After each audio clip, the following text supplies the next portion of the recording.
ഏറെ അഭ്യൂഹങ്ങൾക്കൊടുവിൽ വി.ഡി. സതീശൻ മുഖ്യമന്ത്രിയായെങ്കിലും മന്ത്രിസ്ഥാനത്തെ ചൊല്ലിയുള്ള തർക്കം യു.ഡി.എഫിന് വലിയ തലവേദനയാകുകയാണ്.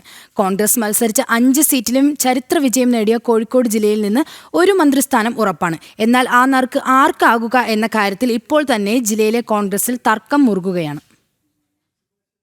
21 വർഷത്തിന് ശേഷമാണ് കോഴിക്കോട് കോൺഗ്രസിന് MLA-മാരുണ്ടാകുന്നത്.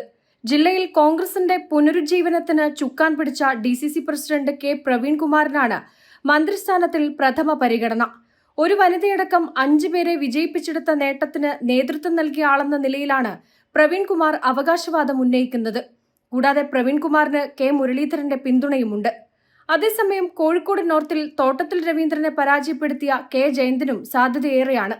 മുൻ KPCC പ്രസിഡന്റും കണ്ണൂരിലെ UDF-ന്റെ മുഖവുമായ K. സുധാകരന്റെ പിന്തുണ ജയന്തന്റെ മന്ത്രിസാധ്യതയ്ക്ക് കരുത്താകും.